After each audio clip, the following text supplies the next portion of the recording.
नमस्कार, देशहित न्यूज में आपका स्वागत है। भारत की राजनीति में भारतीय जनता पार्टी दुनिया भर के पॉलिटिक्स के स्टूडेंट्स के लिए स्टडी का विषय है।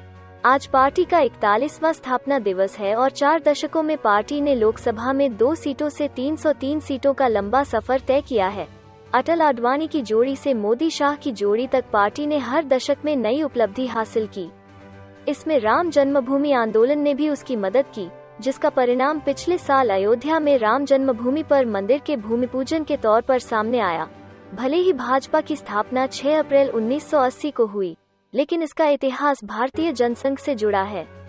डॉक्टर श्यामा प्रसाद मुखर्जी ने पाकिस्तान और बांग्लादेश में हिंदू अल्पसंख्यकों पर कथित अत्याचार पर भारत के चुप रहने पर जवाहरलाल नेहरू मंत्रिमंडल से इस्तीफा दिया और 21 अक्टूबर 1951 को भारतीय जनसंघ की स्थापना की। डॉक्टर मुखर्जी के नेतृत्व में जनसंघ ने कश्मीर को विशेषाधिकार देने का विरोध किया। उन्हें जेल में डाल दिया गया, जहां उनकी संदिग्ध परिस्थितियों में मौत हो गई। 1967 में भारतीय जनसंघ एवं दीनदयाल उपाध्याय के नेतृत्व में कई राज्यों में कांग्रेस का एकाधिकार टूटा और कांग्रेस को राज्यों में हार मिलनी शुरू हुई। 1977 में इंदिरा गांधी ने आपातकाल खत्म कर चुनाव कराने का फैसला किया, तो जयप्रकाश नारायण के आह्वान पर सभी कांग्रेस विरोधी दल एकजुट हुए और जनता पार्टी बनाए। भारतीय जनसंघ का जनता पार्टी में विलय 1 मई 1977 को हुआ। जनता पार्टी का प्रयोग ज्यादा दिन नहीं चला, आपसी प्रतिस्पर्धा भी बढ़ गई।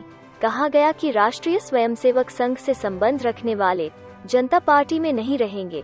तब 6 अप्रैल 1980 को नए संगठन के तौर पर भारतीय जनता पार्टी बनी। अटल बिहारी वाजपेयी पहले अध्यक्ष बने। 1984 के लोकसभा चुनावों में इंदिरा गांधी की हत्या की वजह से कांग्रेस के पक्ष में सहानुभूति लहर थी और भाजपा सिर्फ 2 सीटों पर जीत हासिल कर सकी। 1989 में बोफोर्स और अन्य मुद्दों के चलते भाजपा आगे बढ़ी और तब उसके पास 85 सीटें थी। इसी साल पार्टी ने राम जन्मभूमि आंदोलन को समर्थन दिया। लाल कृष्ण आडवाणी ने सोमनाथ से राम रथ यात्रा शुरू की। इसके बाद तो पार्टी को मिलने वाला समर्थन बढ़ता ही गया। उस समय के मुख्यमंत्री लालू प्रसाद यादव के आदेश पर आडवाणी को बिहार में गिरफ्तार कर लिया गया। आंदोलन ने जोर पकड़ा तो 1991 में पार्टी की सीटें बढ़कर 120 हो गईं। 1993 में उत्तर प्रदेश, दिल्ली, राजस्थान, हिमाचल और मध्य प्रदेश में भी भाजपा के वोट बढ़े। 1995 में ओडिशा, आंध्र प्रदेश, गोवा, कर्नाटक, बिहार, गुजरात और महाराष्ट्र जैसे राज्यों में भी कमल खिला। 1996 में भाजपा ने 161 सीटें जीती और लोकसभा में सबसे बड़ी पार्टी बनकर उभरी। अटल बिहारी वाजपेयी प्रधानमंत्री बने, पर बहुमत नहीं होने से 13 दिन में ही सरकार गिर गई। 1998 के मध्यावधि चुनावों में भाजपा ने सहयोगी दलों के साथ एनडीए बनाया और सत्ता में आए। 1999 में अन्ना द्रमुक ने समर्थन वापस ले लिया और सरकार गिर गई। अक्टूबर 1999 में एनडीए ने 303 सीटें जीती और स्पष्ट बहुमत हासिल किया।